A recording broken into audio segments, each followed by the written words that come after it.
Hello, welcome to Seagulls Social, Season 3, Episode 30. That's how many goals we're pretty much going to score by next week, boys. But I'm joined with the boys, Maz and Ben, because we are absolutely flying right now.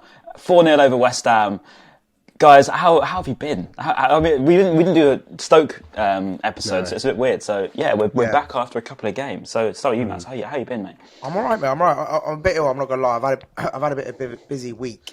I've been travelling to Manchester, Newcastle for work, and yeah, it's been a bit of a long one. But mate, the result just made me feel 20 times better. It was unbelievable. Funnily enough, I know like a few West Ham fans, weirdly, before the game they're like, hopefully we can break the curse. Like it's the same thing. Can we break the curse? Can we break the curse? And then I didn't reply like on purpose, just in case, because I didn't know how the game was going to go. I was confident, but I was like, I won't reply straight away.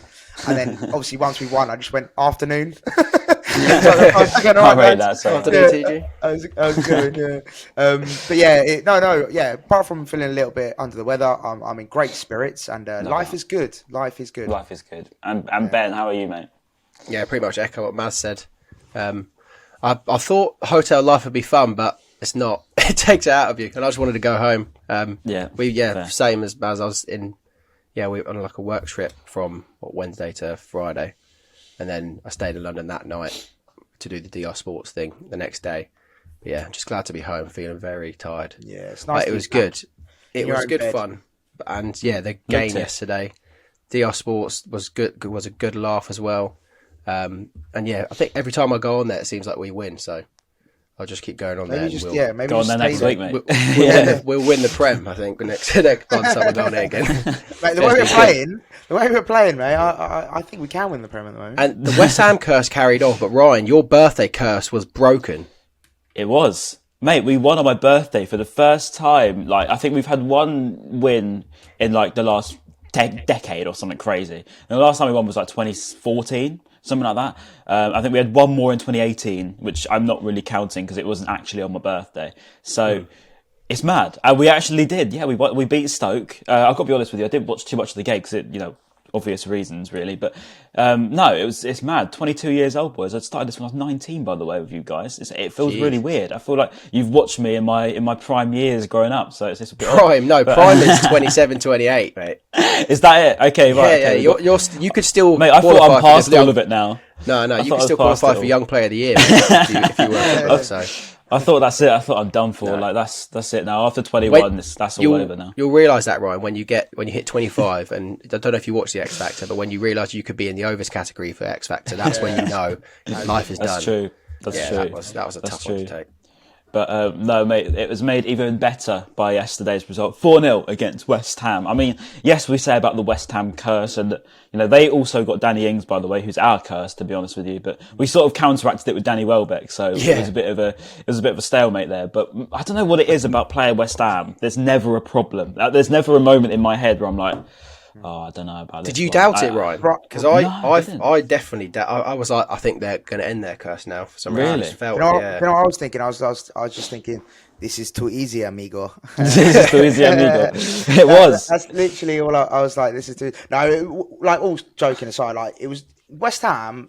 They've been very up and down. I feel like this season, like winning last week 4-0. You're thinking, okay, they're going into this game. Forest as well. They're on good form before that. Great performance against Man United midweek as well.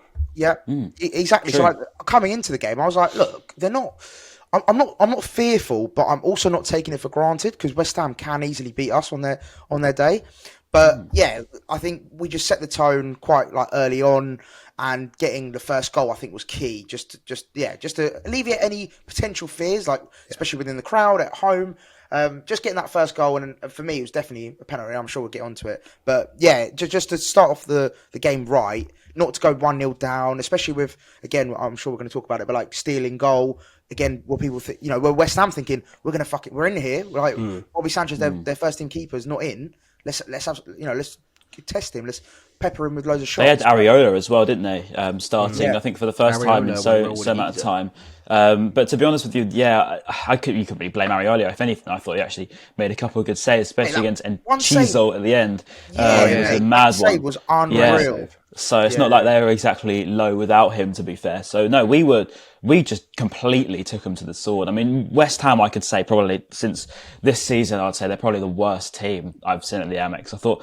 I haven't seen a big player have such a bad performance as Declan Rice. I thought, oh my God, I've never seen, you think of Declan Rice as world-class sort of midfielder, capable of playing at the top, plays really well for England.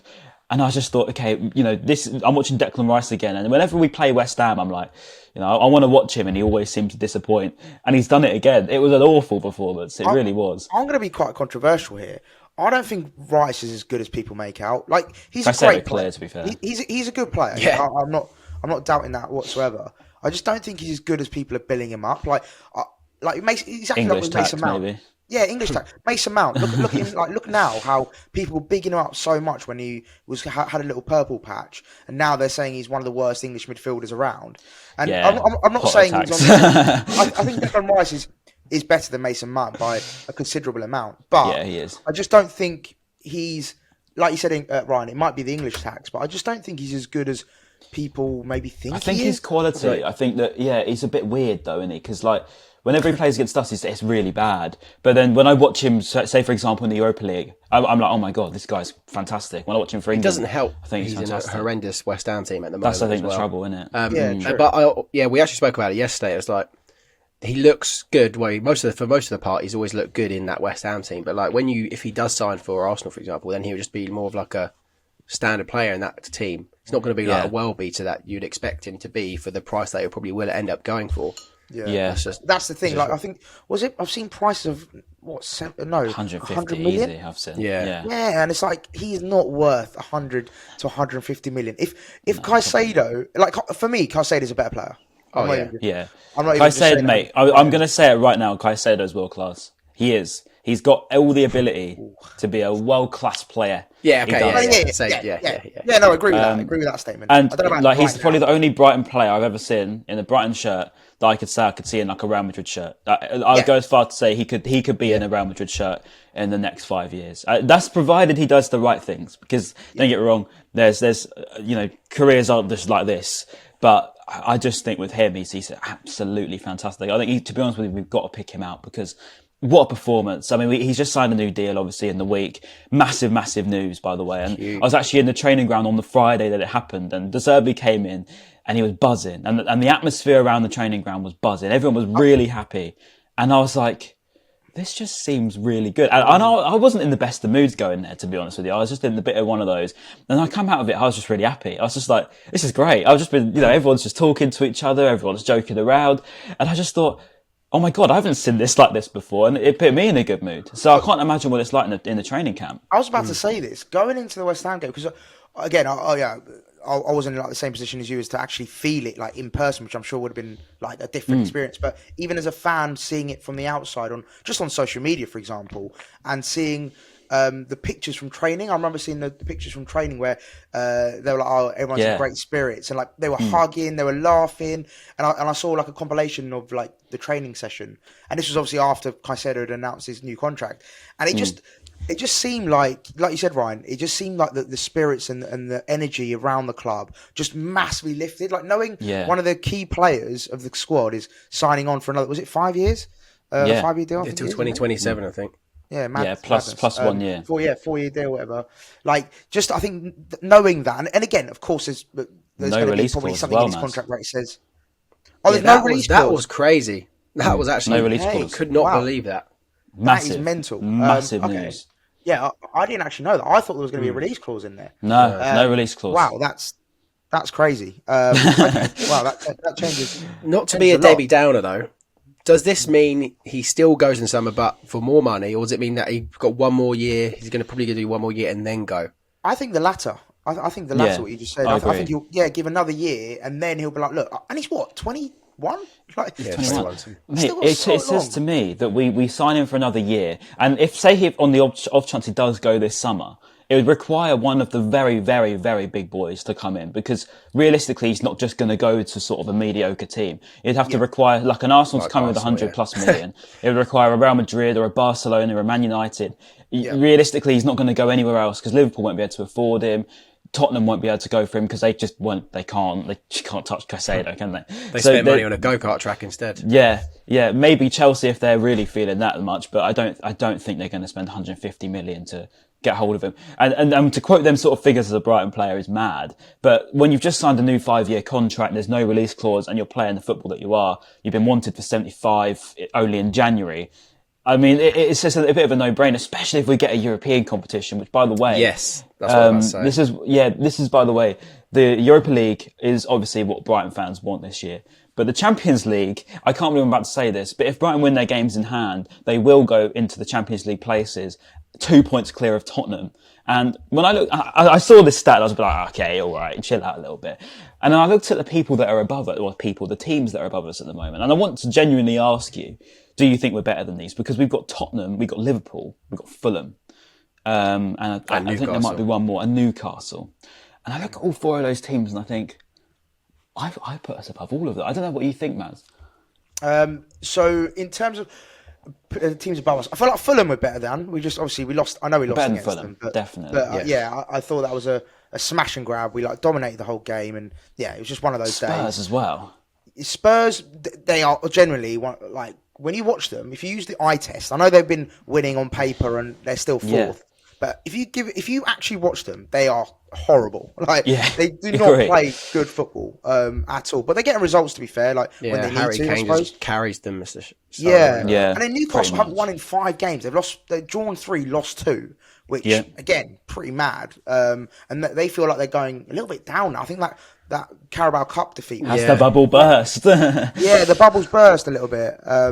We've seen it before where a team has got to the final and then where they've lost or where they got to the semi-final and had a good cup run, and then the second half of the season they do just peter off a little bit. And for Brighton's sake, I hope they do, because obviously there'll be one more team that we can leapfrog into the Europa League. Yeah. Imagine that we're talking about Europa League and Champions League. We can still qualify for Conference League, which I would still right now bite your hand off for. Yeah. It's just... And then, sorry to answer your question, Ryan. I think Liverpool will, I'm going to say the classic football saying, Liverpool will be there or thereabouts, I think, 6th or 7th. Tottenham will probably get top 4 still. They'll probably get that 4th place. But I think, do you think they can hold on there? Because I don't know what it is about Tottenham. I just think Spursy, and I know that's so obvious to say, I just think, 1, they're bottlers notoriously, but 2, they, as Matt says, they're just not that good. I mean, I really don't think they're that good. They play terrible football. Yeah, horrendous it's result only for because of personnel. Wolves. Wolves has put a double down on it a bit. I don't know. I just think, when I look at our games now, we've got Bournemouth, respectfully, of course, Palace, again, respectfully, and then Newcastle, which, as you say, they're on a really bad run at the moment, and it only takes us to put Newcastle to the sword, which it looks like it's almost a bit of a thing there. When you put the intensity on the likes of Dan Burn and Kieran Trippier, they did crumble a little bit. And I'm gonna get me suit.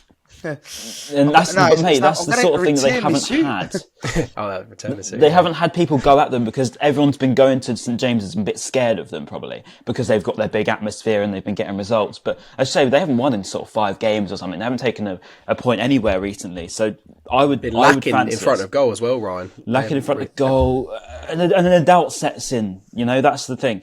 And at the moment, we haven't got that at Brighton. That's the one thing that I probably wanted to address. In fact, before we get properly onto the game, was before the game I was a little bit worried over, not worried, but it was one of those things of, De Zerbi came in and started scoring so many goals, and we had this little bit of a run where we haven't probably done that as much. We've been a little bit of our old selves and not taken our chances, and I was a little bit thinking, okay, we keep saying about De Zerbi's got us scoring, but are we sure? Are we sure this is it? Because, we haven't done it in a few games. For us to go there and wipe the floor 4-0 and it could have probably been 10, I was like, okay, yeah, we are still absolutely very, very, very good.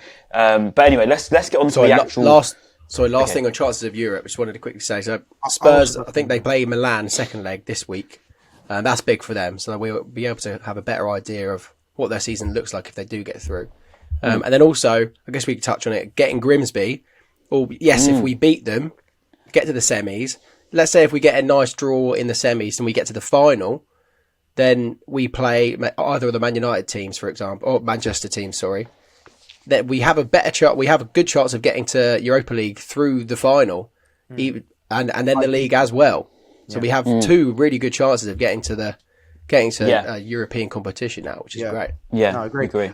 And sorry, just quickly, actually going back to the Caicedo thing, just quickly, my only worry was, not worry, but like, what's changed from when, like, it was only 2 months ago now where, the thing came out on Instagram. I know it was his agents predominantly, and I don't think it was actually him himself, but that whole debacle on social media, the whole sort of like, big thing that was made out of it. What's changed from that point to now to make him sign a 5-year contract? Like, it's good, and I'm really happy for it, but I'm just a bit, what's changed since then? I just think his agents have just realised that they couldn't get. Well, they tried to get a quick payday in those 2 remaining days of the window or whatever it was, maybe 3 remaining days. They failed, and now they've got to just go, well, okay, let's get a payday in a new contract, and maybe he'll be an extra season at Brighton, but they've still got some sort of payday to show for it. Yeah, I suppose as agents, their whole job is to please the client, and then the client being and make money as well. And so Caicedo just probably happy with a massive pay rise. I think as well with Brighton, we're going in the right direction as well. So it probably helps in the fact that we're not just, say for example, if Caicedo started missing training, refusing to play, Brighton started losing games, then you would say, okay, right, let's get him out of there at all costs. But because we're still rising up, we're still going well. But Caicedo still putting in fantastic performances. Arguably, since this whole saga, I'd almost say he's even gone up a gear. And again, I think that because we've now got the money to spend, this agent has obviously worked his magic with it, and he said, look, we've got a very good player here, we can get him a lot more money. The club are obviously going to pay him more money because he deserves it. And I don't think it's ever been a case of Moyes is unhappy here. I don't believe it. No. I think, I think that that's now been proved, but I didn't believe it at the beginning, and now I think it's more proof that I don't think it was ever a reality. Yeah, I think it was just definitely down to like an agent, basically the agent's trying to just shake things up and trying to thinking they're doing their best for their player, but in actual fact, they were actually hindering him. And sorry, quick question before we move on to the match. Do we know how much he's now on a week? Yeah. No, I don't, mate. Well, I saw 50k, but I don't know if that's correct or not. Yeah, probably more, to be honest. Could be more. I mean, that would be 50k sounds about right for his age, for where he is in his career and all that kind of stuff. I think 50k a week sounds about. Give him 150 if he plays. I'd pay whatever he wants, but we've got the money to give him. Let's just do it. Yeah, exactly. Well, that's the thing, isn't it? We're in a different position to what we've ever been in our lifetime, where we can actually pay the players that we've got what they want. And to be honest, this was one thing in the Championship and even in the beginning of the Premier League, which we were good at, was retain our good players. And we almost got a bit of a false narrative now in the English media that we just sell, which isn't true. But anyway, let's move on to the actual game, because we've sort of done this podcast in a backwards fashion, but it's all good anyway. But the game itself, as we said, fantastic performance. Started off with that penalty, but it actually started from right in our own box with Jason Steele playing some very good but risky passes. And I was very impressed with his distribution, by the way. Very, very good with his feet, which was a massive surprise, to be honest. Played it out. Go on, man. What have I been saying this whole time? We need someone to push Sanchez. I didn't say that though, did I? I didn't say anything. No. As in, I've been saying it for the last year on the podcast, just saying we need to basically, someone needs to go to Sanchez. Look, you are not safe. You are not the number one, as in you are the number one. But we need to give him a kick up the arse and just scare him a little bit. De Zerbi's been listening to the pod, hasn't he? Yeah. Well, I think was it his assistant manager follows us, didn't he? Yeah. Well, sorry, I was going to say I actually asked De Zerbi about Jason Steele, ironically, and I said to him about him, and I'm allowed to say this now. I said to him, Jason Steele's been so impressive, and Richie Mills also asked a similar question, so shout out Richie. But I said, look, he's been playing well. He's also a very good influence around the dressing room, apparently. The players seem to love him. He's on the boot room quiz, or whatever it's called. Yeah. And, he just seems like a good character. And I said to him, look, he's been putting in these great performances. Is there a chance? At what point does he start pushing Sanchez? And he said that he's shown to a good level that he needs to play and he can play. He doesn't know when yet. And he stopped for a bit and said, but he's got the quality to be in my team, and he really, really rates him. All of a sudden, yesterday, he's now saying that he puts him above Robert Sanchez. Yeah, that was an insane quote. Yeah, I I saw do that not believe he came out and said that. after the game. Yeah. Yeah, that was mad. He's like, he's more of a player. He's more of my type of player because he's good with his feet. He's better with his feet, I think, didn't he say, than Sanchez, which was pretty big statement. And do you know what? It actually now makes me think. Like this is what I've been wanting all along. Now Sanchez is probably sitting at home thinking, "Oh my god, yeah, I'm in trouble here. I need to step up." Exactly. So I think De Zerbi, and I love it. I think his man management and his decision making in terms of people, personnel he's put on the pitch, it's been second to none so far. Like he hasn't put a step wrong. I don't think. There's been a few, obviously. Come out though to Maz to come out and say Jason Steele is playing better than Robert. He's closer to Robert. He's closer than Robert to my style. That's a big statement. Yeah. I might be wrong, but I don't think I've ever seen a Brighton manager maybe say this guy's better than this guy. He's suited better to me. That's a pretty harsh statement. I think it's quite. No, it is good, but also Sanchez is going to be like, yes, it will give Sanchez a massive kick up the arse. That's what he needs, the main positive. That's what he needs. I'm Team De Zerbi, mate. Yeah, De Zerbi, maybe De Zerbi's playing mind games, and maybe he does prefer Robert Sanchez, but he's just said this to give. But this is what you need to do, mate. Like, if you're an elite coach, you need to know how to motivate certain different players. And De Zerbi, I would trust on his judgment every single time. As Maz says, there's no reason to not trust him. He's not made a mistake or a serious error in his judgment that's made me think, I can't trust this guy ever. So every single time I've got to say, yeah, if you think that, I agree with you. And Brian, to go on your point as well about the elite managers, it just it's not the same scenario, but I'll never forget that clip, of Jose Mourinho with Dele Alli, and he's like, look, Dele, you're not gonna, if you don't, buck your ideas up, and basically you're gonna screw. And look, lo and behold, Jose Mourinho was right. As much as we sort of say he might have fallen off or whatever since his glory days at Chelsea and Porto, etc., he's still got that bang on, and these elite managers have got that in them to say, look, they just know. I know. I've been there, done that. Seen it before. I've seen everything. But obviously, I think De Zerbi's still way early in his career. I'm not comparing him to Jose Mourinho, but it's good to see those. You never know. It's good to see those traits in him. It's good to see those kind of like that. A little bit of. What's the word? I'm trying to not spite. That's not the right word. But like he's got that little edge to him. He's got that he definitely has. Which I really like. And just to go on to the goal then, obviously Estupinian was so important again. I thought he was fantastic yesterday, honestly. Every time I watch this man play, I think he is my player of the year so far. He's absolutely brilliant. He comes forward, goes into midfield, probably the best left back I've ever seen at this football club. And the way he comes forward... You're forgetting Marcus Painter, mate. Marcus Painter, what a legend. Shout out but the way he comes through, it is brilliant. He started another move off, and Caicedo, sort of how he gets that ball to just flick, we're talking about an inch away from disaster, but he does it every time, so it's not a mistake and it's not a fluke. We play through their midfield like it's sort of a knife through butter, and all of a sudden Mitoma's got the ball. It's a great ball out wide from Solly March, and Mitoma, I think it was a penalty. I think it was probably soft, but it probably was a penalty. He took it very well, as in the touch, to get away from Johnson, who had a nightmare. But it was a fantastic touch, and I don't know about you, Ben, but I thought that was a pen. I know that Maz did. Yeah, no, definitely. Yes, Stonewall pens, but just a silly foul to make. But also on the flip side, Mitoma, just his doctor dribbling's paying off. Like he knew where to put his body. Doctor dribbling. Yeah, he knew just to get in front of him, adjust his body, just so it's kind of his arse is facing bone a little bit more, and he knew contact's going to come. And it's clever play. As the Sky Sports pundits would say. Harry Kane. There we go. Say all the same time. It's clever play, and it's a fantastic touch from Mitoma, like you said. Yes, I agree. And also, so obviously the penalty itself, Alexis McAllister. Was there ever any doubt, Maz? Or did you think at 1 minute he was going to miss? Nah, mate, he's the coolest customer. Mate, he's a World Cup winner, mate. This is nothing to him. This is West Ham at home is absolutely nothing to him, mate. I know there's been this whole thing, hasn't there, on socials especially, about Brighton penalties. Like, obviously we struggled against Charlton and we lost to Charlton. Taking penalties is horrible. Taking penalties, obviously. We got a history of bad history with penalties, but McAllister just fills me with confidence just because he's such a good player. I don't know, when a penalty taker is a really good player, it just makes you feel 20 times better. Like a Harry Kane, for example. Like, you just know when he steps up 9 times out of 10, he will score. Lionel Messi, 9 times out of 10, he will score.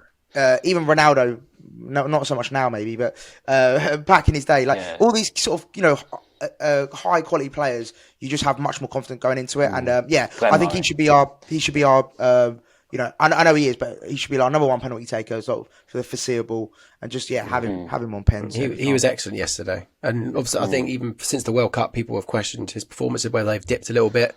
Yeah, but I think yesterday he was really, really good, and that was actually his first goal since the first Premier League goal since the World Cup as well. So it's good to get him back on the score sheet for us. Yeah, and he looked happy with the goal as well. It was nice to see him celebrating. I thought, to be honest, mate, we could say this about every player, but they were all fantastic. But Alexis McAllister again was great. I thought him, Pascal Gross and Caicedo, it's just such an intelligent midfield, honestly. I can't see many other midfields in the Premier League that are better than that. And that's mad to say, isn't it, really? But it's true. I don't see many midfielders that are better, or at least duos. Midfield. Yeah, right. You can't. Yeah. It's mad. If you were to offer them 3 players to pretty much every team in the league, I think Man City are going to take them. I think that I'm not taking away from Rodri or anything, by the way. I'm just saying McAllister and Caicedo, they are those sort of players that can play at the highest level. But fantastic again. McAllister, you say, great. Second goal. Need to think now. Who was the second goal? It wasn't Mitoma. It was Veltman. Veltman. Joel Veltman scored, ladies and gentlemen. By the way, Tarek obviously went off, actually. I forgot to mention that. So hopefully he's all okay. We don't know what's happened with him, so I'm sure we'll get an update soon. But all good for Tarek. But, mate, Veltman, fantastic finish. Mario Balotelli. I thought it was a very intelligent finish. Like this is like I'm glad I remembered now.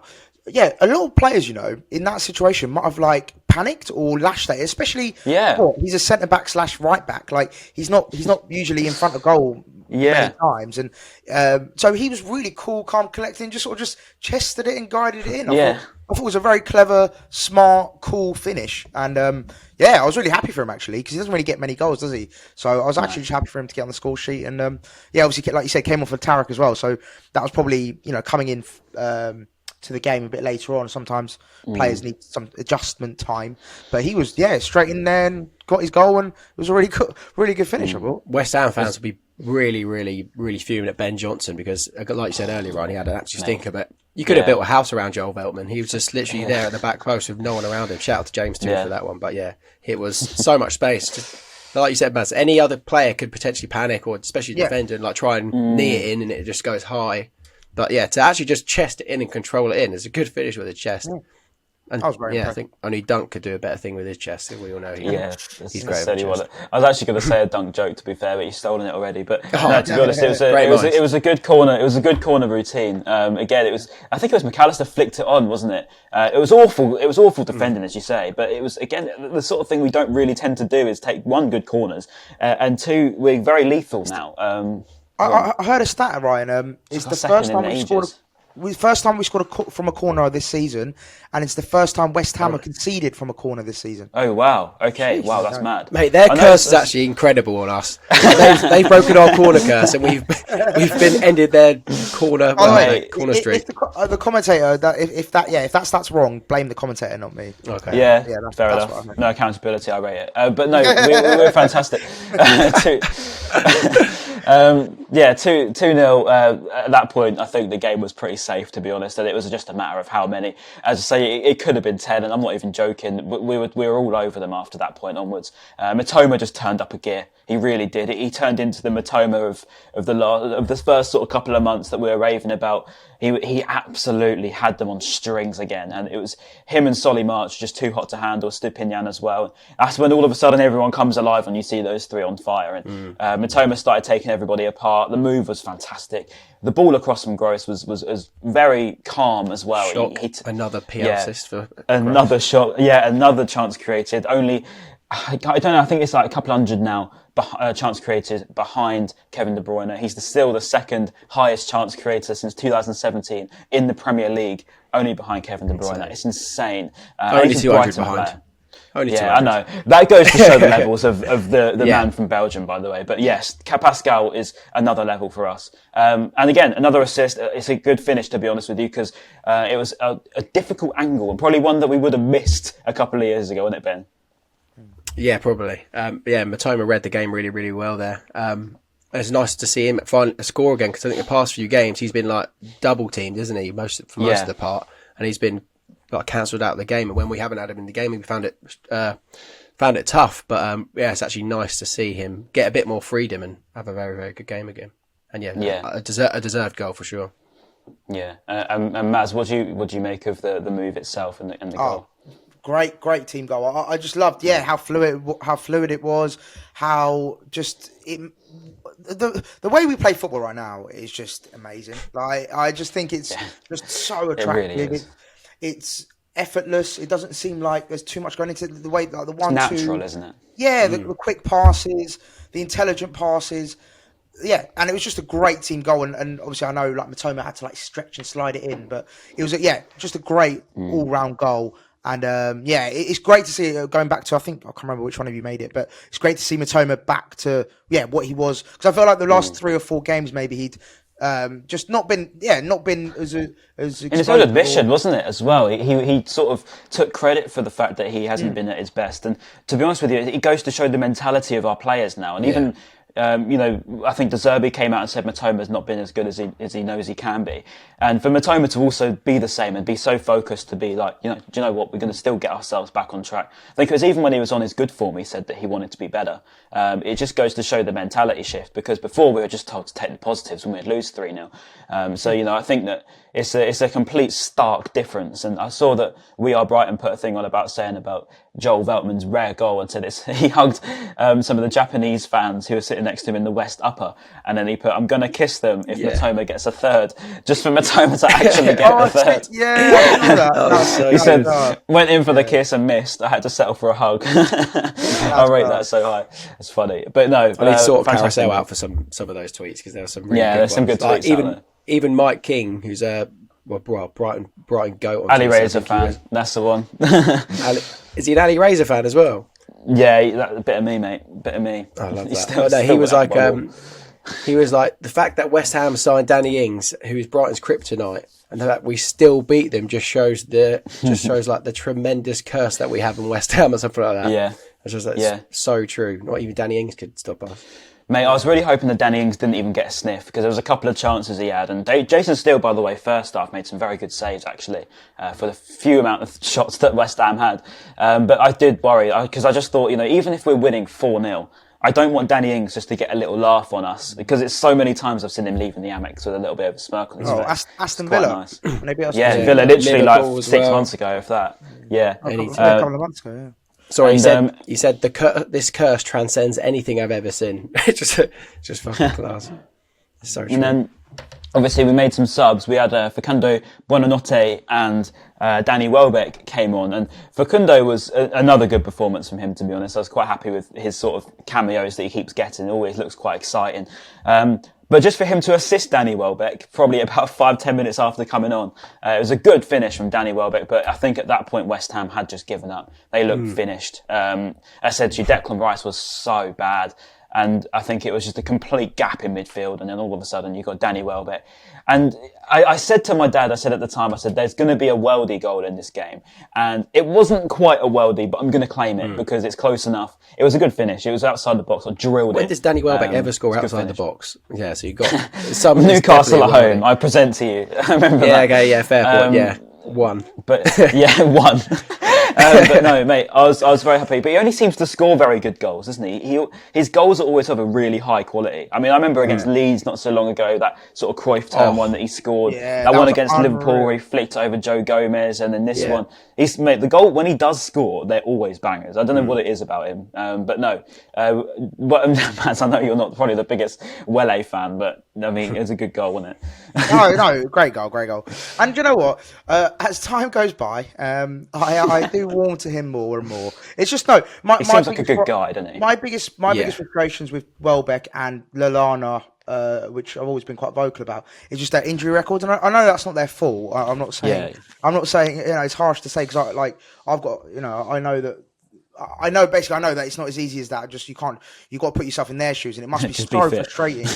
It must be so frustrating going through these injuries. But that's always been my biggest things, is just them keeping fit and and when they are fit, they're both incredibly great players. So I'm really happy for Danny Welbeck. I'm so glad, and I think off the pitch as well. And that, I think that's what I don't appreciate maybe as often is off the pitch. He's such a big. Mate, you can tell he's such a vibe. Character and personality. Yeah, like I said, going back to that video I was telling you guys about, the training video that I watched. Like he was very predominant in that. He was very like they cut to him a lot. Like he was joking. He was the guy that's sort of like cracking jokes and stuff, and like getting them laughing. And so I think he is really good when he comes on like as a sub. I don't want him starting games. Let's just be clear about that.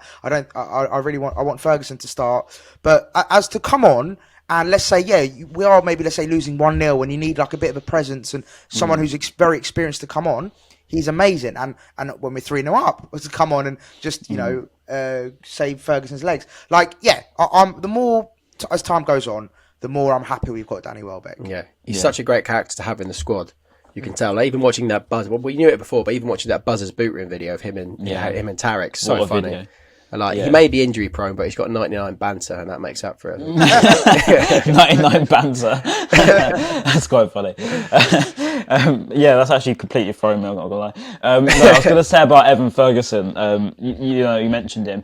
He's he didn't score, but he just doesn't stop running. He's the proper old school centre forward, but a little bit better than one. His passing ability is very good. He creates chances so well. He holds the ball up very well. And it's everything that we've probably missed in a centre forward for the last 4, 5, 6 years. Probably since Murray went actually in 2021, I think. But I just love Evan Ferguson. I think he's great. Maybe he should have scored this chance, but you could say it was a good challenge from, I think it was Ogbonna at the time. I could be wrong.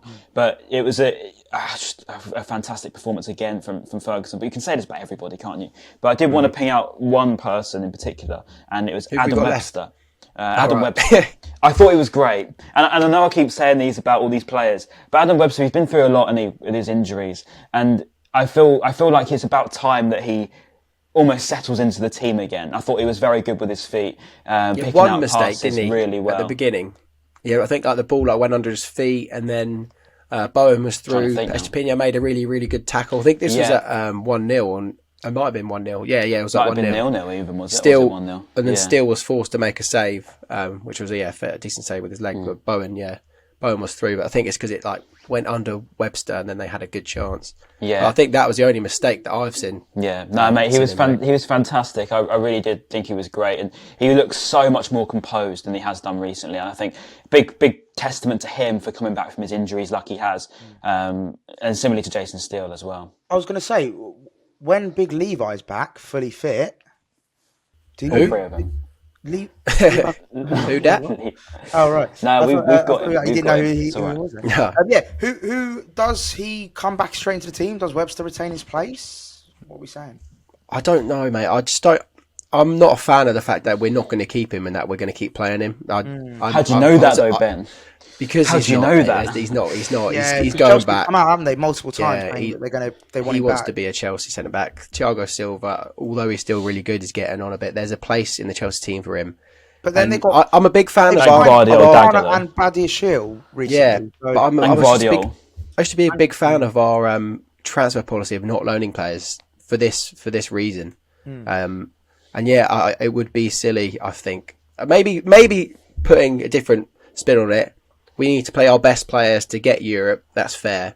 But also on the flip side, I just would prefer to play our Brighton players to improve them rather than improving someone else's player, and especially a Chelsea player. Yeah, see, I don't agree. I prefer to just get whatever the best result is for the club, and I think that's true. I think Levi is a good guy. I don't think it's. There's no doubt about that. Everyone that I know that knows him and everyone that's spoke to me about him is only good words. Only people can say he's a nice, chill character. And I can't really disrespect Levi at all. And I think that he's just been caught in a bit of a crossfire. That was no disrespect to him as a person. No, I'm not saying you have. I'm not saying you have. Yeah. I'm just saying, like, I do like him. I wouldn't be surprised if we do keep him. It's clear we're serious about keeping him. It will be an interesting summer. And obviously Chelsea are very prone to just splashing 100 million on another centre-back, because why wouldn't they? Because they can. And I wouldn't be surprised if they did, especially with Todd Bowley now. He's an absolute madman. And realistically, I mean, if Brighton are getting into the European places, Chelsea have a chance of not even playing Europa League next year, so you never know. So I don't think it's completely unreasonable to suggest he does stay. But to answer your question, Maz, I don't know. I think I would have him in the team if he's fit, because he is one of our best players. But RDZ did say that he's going to be playing him in the under-21s first to get him fit, so I don't imagine it'll be anytime soon. But anyway, to move on from... Okay, final thing before we move on. So talking about like praising our players and stuff, I got an article sent to me on Friday, which was before the weekend had played, obviously. But according to WhoScored.com, right? Yeah. The 2022-23 form rankings. So for the last 6 appearances, can you tell me the top 3 in the Premier League? What players? Yeah. Lewis Dunk? No. Wow.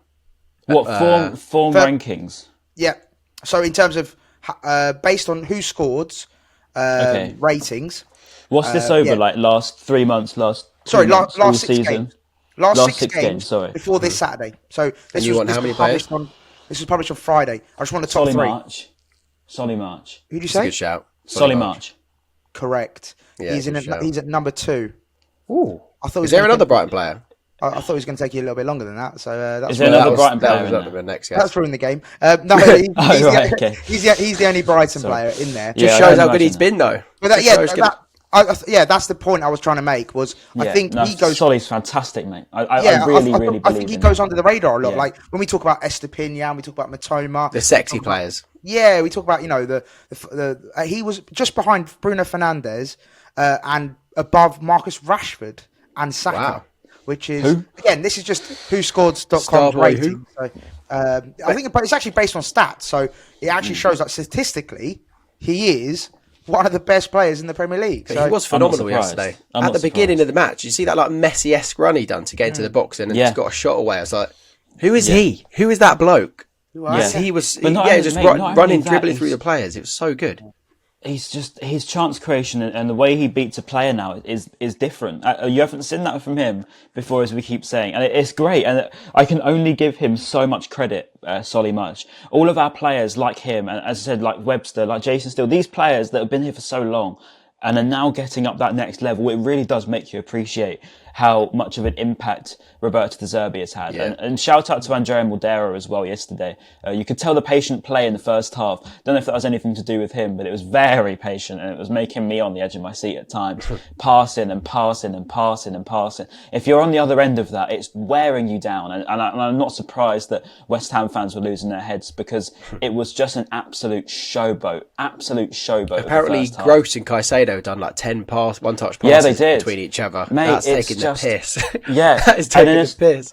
But they do these little one touches. Then we started trying to do one touch football only. Then we started showboat, and Sarmiento comes on. He starts trying to 5-star skill move everybody all of a sudden, because that's just what we can do now. That's what we're in, and this is what I'm trying to say to you. When I say to you that these players are that good, I mean it, because I don't just say it in a delusional way. I watch these games, and I remember. In fact, actually, I want to mention Steele now, because I know we've mentioned it a little bit about Robert Sanchez in comparison, but I don't want to compare. I want to just talk about Steele, because he went through a horrible time at Sunderland. He was thought of as down and out in League One and as one of the worst goalkeepers to ever grace Sunderland. He was a meme. It was a joke. He was a disgrace to them, and they hated him. And it was a, oh my God, why have we signed him situation? And then all of a sudden, Potter said in 2021 that he's showing huge improvements. He's becoming a much better player. And we would say, really? And then he'd play in the cup games and he'd be good, and he'd make a lot of good saves, especially in penalty shootouts. Still prone to the odd mistake, but then I suppose all goalkeepers are. But then now, you don't see as many mistakes in the cup games. And something really said to me in these cup games this year of, Steele's good enough to start. And now you see him start, and he's put in a good performance, but his passing, mate, was really impressive. And I'm really, really, really happy for him, if not on a footballing basis, because he does seem like a top guy, and everyone that I've spoken to says he is a great man around the pitch, and he even gave me a wave. So I'm taking that in his car. So, but the point of the matter is, he's a great guy, and I am happy for him, genuinely. So shout out Steele. It's a great story the biggest for football. degree. A massive story for him coming from the depths of that documentary "Son Until I Die," which must have been horrendous for him and his family. Like it was a very horrible. It's human being, isn't it? At the end of the day, you know? And to now this his second PL start, wasn't it? This one, It was brilliant play. And I think he's probably, like Welbeck, a great character around their team as well. The interesting thing now will be to see how long does he keep Sanchez out for the team for. I'll be very surprised if De Zerbi then goes back to Sanchez in the next match after the post-match comment about him preferring Steele. That'll be a weird one. So it'll be a 2 or 3 game spell in the team now before we see Sanchez get a chance again, unless he pulls out a blinder in training and gets his number 1 spot back again. Yeah, great. Agreed. Okay, let's move on to FA Cup just because we are. I do want to mention Grimsby just a little bit because obviously we did miss FA Cup roundups just before we finished. So we'll do the preview during the week, I'm sure, for Leeds. Yeah. So let's just talk about the Haddocks and the Seagulls. Obviously, notoriously birds do eat fish, so we should be all right. But I think what I'm going to say is yes, it's the best possible draw we could have hoped for, and there's no hiding that. You can't say that it's not. And I think that, is there that reason to be happy about it, or do you want to be reserved, and do you want to we're not there yet, or is it time to dream about Wembley and start thinking about even winning our first ever major trophy, Maz? Yeah, I was a bit annoyed at a few section of fans where like, oh, let's put some respect on Grimsby's name. Like, you can't just you can't just write them off. And it's like, we're not writing anyone off. We can be happy about a good draw. We can be happy about drawing Grimsby, like as we should. Like they were statistically or on paper the weakest team in the competition. They lost yesterday, didn't they? Against and they're in League Two. Like, of course we're going to be happy about drawing them because it increases our chances to progress. So it just didn't make any sense to me why people were like, oh yeah, let's calm down a little bit. It's like no one's saying, oh, we're definitely going to beat them. We're just happy we drew them. Like I didn't get that. I posted that video of the kid dancing, the Mitoma kid dancing. And I was like, when you draw Grimsby at home, I was like, obviously you're going to be happy for it. Palace fans will be happy just to be in the competition still. So I don't know why they're piping up. It's a joke. Like, I didn't see some actually disrespectful tweets, but I didn't see any disrespectful tweets in my opinion. I just saw people happy about the draw. No one was saying Grimsby is shit. It's going to be a walk in the park. Obviously it's not. It's going to be a huge game for them, and they're the fans behind the goal at Southampton, they're incredible. And they brought all their inflatable fish. Oh, yeah, full credit to their fans, mate. That's unreal. Yeah. They were brilliant fans. And I can't wait to see them at the Amex. It'll be hilarious. And it should be a really, really fun match. And hopefully, for us, it'll be maybe not a comfortable match, but a match that we win. And but then on to Wembley, boys. We're saying not a comfortable match after we've just beaten West Ham 4-0, by the way. So this is where you've got to remember where we're at. But yes, I get the magic of the FA Cup and everything. Yeah, but anyway, let's just talk about the not so distant future of we haven't won a major trophy in our lives. And I'm not saying we will. We won some Community Shield back in like 1906 or something like that. In our 1910, lives, last time I checked, mate, I wasn't around in 1910, but I could be wrong. No, but I'm only saying because we basically haven't, have we? But whenever my answer back is always like, we won the Community Shield. I think it was like the South Community Division Shield winners 1910 played champions. South Division winners played. South Division winners played like the North Division winners, and we beat Villa 1-0 in the final, I think. But on a serious level, we've got the teams left in this is Sheffield United and Blackburn is one of them, and obviously 2 Manchester clubs and Fulham. I look around and I do think I've probably missed someone there as well, haven't I? I can't think. Burnley, that's the one. And I look at those teams and I think if the Manchester clubs get their own semi-final, great. If one of them gets knocked out beforehand, even better. But I just think even if we came up against, say, United in the final, we've still got a very, very, very good chance. There's a chance. There's still a good chance. City, perhaps, United, maybe. I think that, obviously if you get a championship team, then even better. And, you're feeling all right.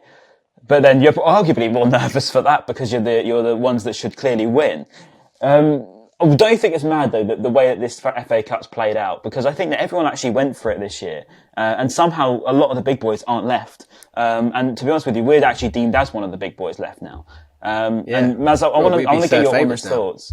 Yeah, exactly. And I want to get your honest thoughts, Maz and Ben, of do you think we can win it? And what do you think it's going to take for us to do it? Because it's not going to be easy, obviously. I'll start you, Maz. Yeah, I mean, so obviously. Yeah, let's get through Grimsby first, and then see after that. But in saying that, if we get a favourable draw in the semis, which is the winners of Blackburn, Sheffield United, basically, and Man City, Man United play each other, I will then believe potentially that we could potentially. So you're saying there's a chance? Yeah. So you're saying there's a chance. So. Yeah, obviously Man United, Man City will play each other, and then that whittles it down to one of the Manchester clubs being in the final. And then, like you said, Ryan, once you get to a final, mate, Wigan beat Man City for it's anyone's sake, game. Right? Anything can happen. So, I'm not saying the disparity between Wigan and Man City is the same as Brighton and, let's say, Man City now. But, you just never know. But, I don't know, if we should draw one of the Manchester clubs in the semis, do you know what it is? Yeah. I'll be honest, I think they'll go into autopilot, as in they'll just win the game. Like it's just second nature to them in those kind of situations. Yeah. More so City than Man United maybe, but still, I just feel like if we get United have won the Carabao, haven't they, as well? So they've got a bit of winning mentality from Ten Hag, to be fair. Yeah. City play at Wembley almost like twice a season as well. It's literally home for them. I'm not literally even joking. second home. Yeah, it's crazy. So, basically to stop waffling, if we get Manchester clubs in the semis, I'm not confident, but if we can avoid them and get to the final, anything can happen. Yeah, and Ben, exactly. What's your take? No, spot on. I think we're going to have to, like Matt said, get past Grimsby, but we need luck on our side again in this draw. Yeah, to avoid one of the Manchester clubs will be huge. Will be so big. Yeah. And I think if there's if there's a season that we're going to do it, it's going to be this season because everything is going right. We've still got our best players after January. This is a huge, huge moment to get to a final and potentially win. But we have to have more luck on our side if we get past Grimsby and avoid a Manchester club. And as you said, Ben, as well, if we get to the final, depending on where people finish and where, let's say, a Man City or Man United finish, that could potentially just be an automatic European spot. Yeah, if United win the Europa League, then we get. So potentially just getting to the final is pretty much as good as winning it, potentially. Depending on what happens. And it's a crazy story, really. If it did happen, it's all very hypothetical at the minute. But Manchester United, if we got them in the final, it is 2023. The last time we played them in an FA Cup final, last time we even played in an FA Cup final was 1983, and we all know how that went. Even if you weren't alive to see it, it's a very, very famous moment in the club's history. For that to happen again, the revenge, particularly amongst the older fan base, would feel very sweet. And it's the one time, perhaps, where the older fans and the younger fans could come together on Twitter rather than you could put to bed that famous quote. Must go. Replays as well. The fact that we drew in the first game and then there was a replay and we lost 4-0, which was pretty. Yeah, that was mental. We'll see. And you're right in saying if it's going to happen at all, this season does feel like a little bit of magic in it. I don't know if that's right or if it's wrong, but the 2016-17 vibes, which we haven't seen and we always used to refer back to as the good old days. Together. It feels like that is happening again. That's just me. I could be wrong, but I do feel like just that's picture true. it, boys. Just picture Lewis Dunk on a sunny Wembley day lifting the FA Cup. Yeah. That's just like, it would be so perfect for him. A man that's been so loyal to the club. It'd be a great start to the summer, wouldn't it? It would. I'd definitely be going to Ibiza and anywhere else. Go Mykonos with Lewis Dunk. That night, Ben, that's for sure, mate. It would be. But can you imagine that?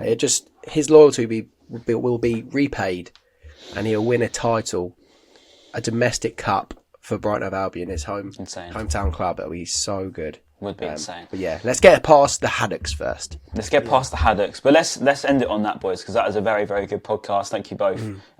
We do comments below. And we'll do what's it called, later on in the week. Leeds preview. Comments below on the way to Wembley? No, that's a bit no, we need to do We'll do Wembley at West Ham Grimsby. related. It needs to be West Ham related. Can it be The West Ham, no, sorry. March Madness? Because we actually are in March finally. Yeah, March Madness. Yeah, does he not deserve March Madness, or it could be March Madness or Caicedo, because obviously he's a bit of the man at the moment, and he's actually staying. Moises hit Caicedo is a worldie. That went well, mate. Fuck's sake. Basically, let's go with. For March. If he'd scored, we could have gone with March. Yeah. But yeah, I agree with Ryan. Let's go with Caicedo. It's got to be Moises, and we'll go with Nerves of Steel.